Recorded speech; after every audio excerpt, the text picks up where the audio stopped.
¿Por qué cuesta tanto vivir desde la propia esencia? En el vídeo de ayer habíamos visto cómo es el camino de realización a través del árbol de la vida. Y vimos cómo la mayor parte de personas se quedan, digamos, viviendo a nivel del ego, a nivel del programa del ego, en lugar de vivir a nivel del ser o a nivel de la propia esencia. Pero si nuestra esencia natural es una concreta y cada persona tiene una, debería ser fácil poder vivir desde ahí, poder expresar la esencia en el mundo.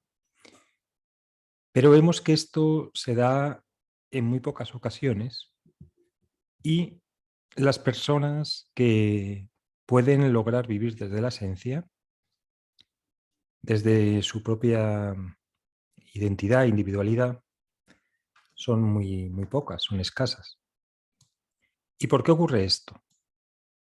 Y esto a pesar de que todos los humanos tenemos una esencia concreta, y si tenemos esa esencia es precisamente porque tenemos talentos que nos ayudan a desarrollarla y a expresarla en el mundo.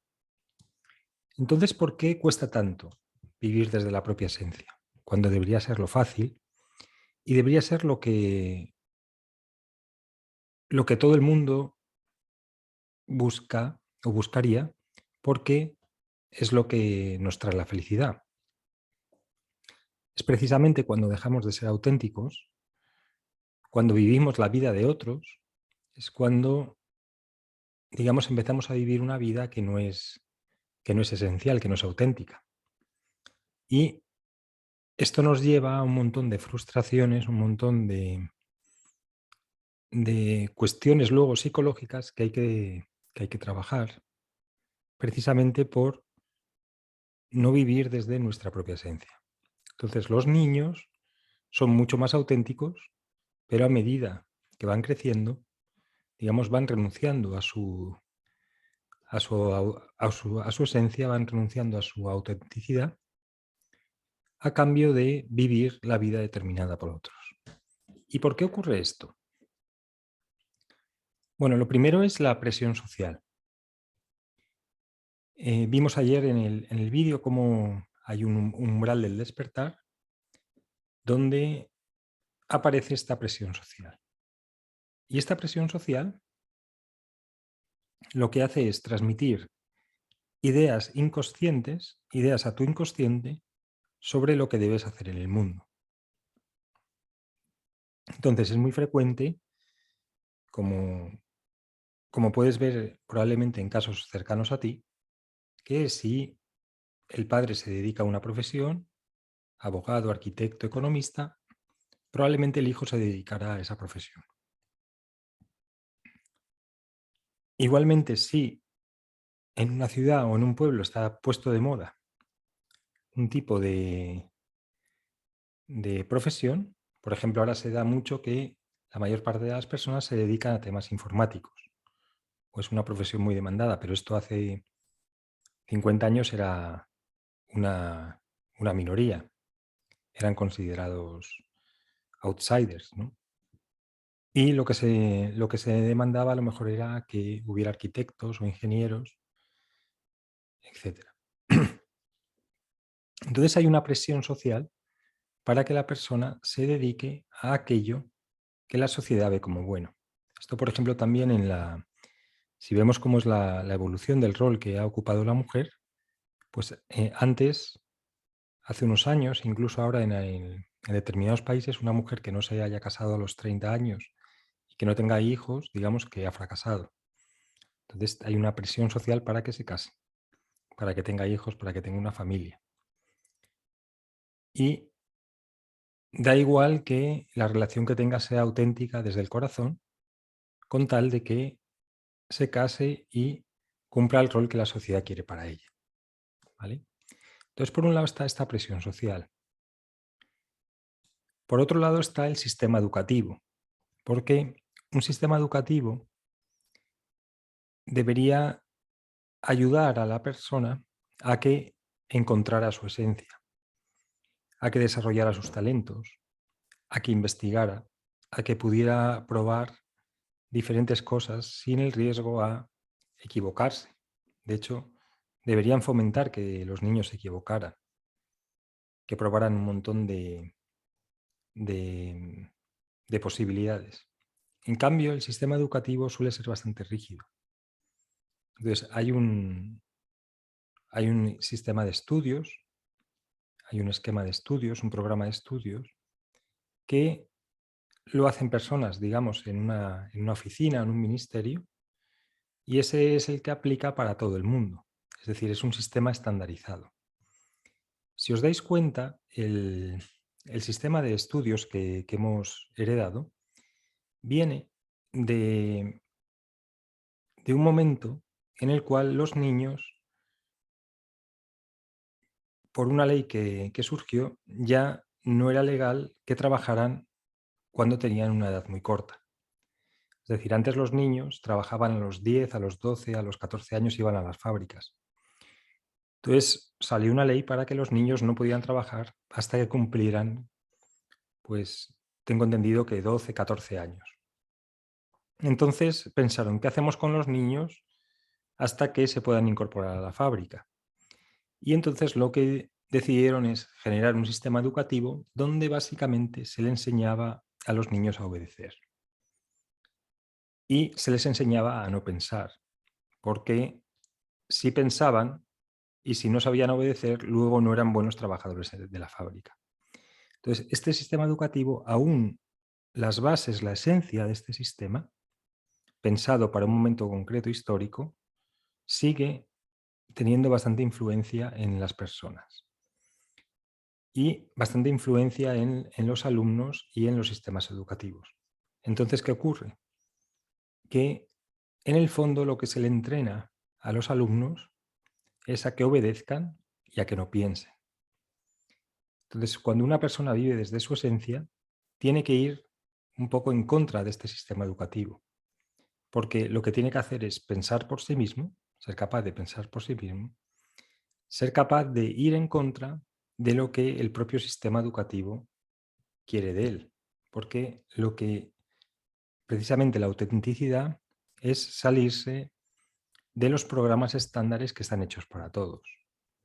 Entonces, los sistemas educativos lo que intentan es categorizar a las personas en, em, en cajones estancos para que hagan siempre y durante toda su vida aquello que realmente les enseñan y no se salgan de ahí. Entonces es un sistema en el cual tú eliges algo o eliges una rama con 15, 16 años y esa elección ya te condiciona para el resto de tu vida, porque de ahí pasas a la universidad o a la formación profesional y te condiciona para el resto de tu vida.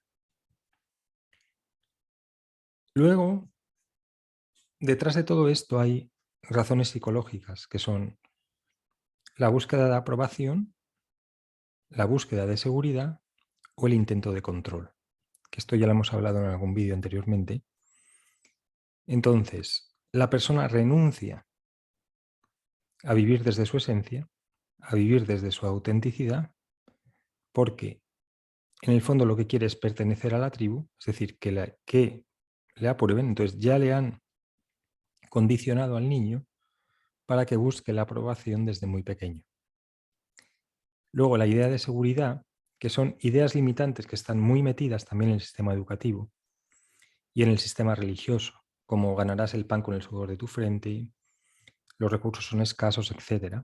Y las ideas de control, es decir, tienes que tomar una decisión y tener todo controlado para el resto de tu vida. Entonces, estas búsquedas psicológicas de aprobación, de seguridad o de control hacen que la persona renuncie a su esencia y empiece a desarrollar mecanismos relacionados con el ego para que le aprueben, para tener seguridad y para que no haya y para que haya una aprobación social.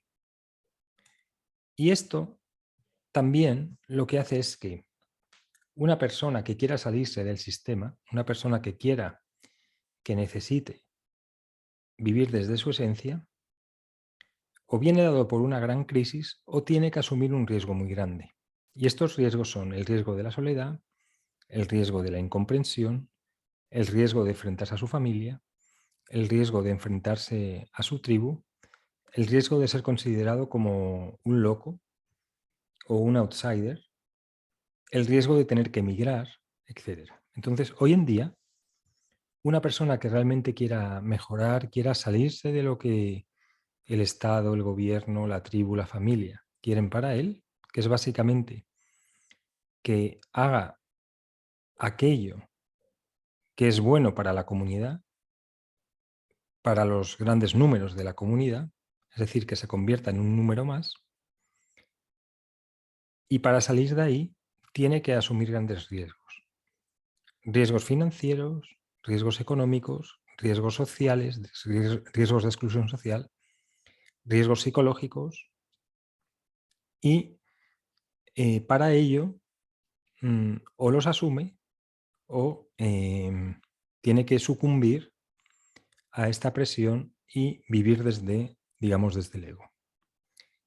Entonces, una persona cuando ve los riesgos que tiene que asumir, es muy difícil que sea capaz de asumirlos, porque son muchos a nivel psicológico, a nivel económico, a nivel social.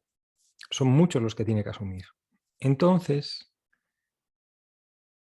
renuncia a asumir estos riesgos a cambio de ser uno más dentro de la tribu, dentro del sistema, dentro de la comunidad. ¿Cuál es el peligro de esto? El peligro es que, como cuesta tanto asumir riesgos, como vivir desde el ser, desde la autenticidad, cuesta tanto, y como la mayor parte de la gente, como consecuencia la mayor parte de la gente renuncia, al final nos encontramos con una sociedad donde las personas trabajan en algo que no les gusta. Es muy difícil cambiar de profesión o de dirección una vez que ya has elegido una dirección. Es muy difícil asumir nuevos riesgos y nuevos retos.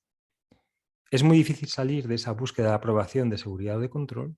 Y entonces nos encontramos con una sociedad donde básicamente se les ha enseñado a las personas eh, a no ser librepensadores, a ser obedientes y de esta manera todo aquello que se les dice, que se les inculca a través de los medios de comunicación o a través de las diferentes vías que tienen, digamos, los gobiernos o los estados para mantener, digamos, controlada a la gente, como la persona no se ha acostumbrado a pensar por sí misma, entonces lo que ocurre es que todo el mundo se convierte en una especie de corderito obediente. Y de esta forma, digamos, el sistema va avanzando y la humanidad va muy, muy poco a poco avanzando, pero a costa de que las personas dejan de ser felices, que las personas tienen que hacer trabajos que realmente no les gustan, que las personas están psicológicamente esclavizadas por la búsqueda de aprobación, de seguridad, de control, y que tienen que asumir una presión social muy grande y que están a merced de esta presión para cualquier iniciativa que normalmente tengan. Entonces, este es el motivo por el que cuesta tanto vivir desde la propia esencia. Entonces, no obstante, las personas que veis este canal, las personas que quieren iniciar, digamos, una vida diferente, una vida que está muy ligada con la espiritualidad, porque la búsqueda de la esencia propia es una búsqueda espiritual en el fondo, sois los que estáis cambiando el mundo, porque sois los que os convertís en ejemplo para otros de cómo cambiar un hábito, de cómo incluir nuevas habilidades o nuevas herramientas más allá de lo que te han enseñado la religión o te ha enseñado las diferentes estamentos sociales, etc. Así que enhorabuena porque por el hecho de que tú ya estás, digamos, en esta vía espiritual, ya estás mostrando la intención de forma consciente o inconsciente de vivir desde la propia esencia. Bueno, espero que te haya gustado el vídeo y si quieres puedes comentar cuál de estas cuestiones son las que a ti te dificultan más vivir desde tu esencia y cómo estás venciendo a estos obstáculos. Muchas gracias.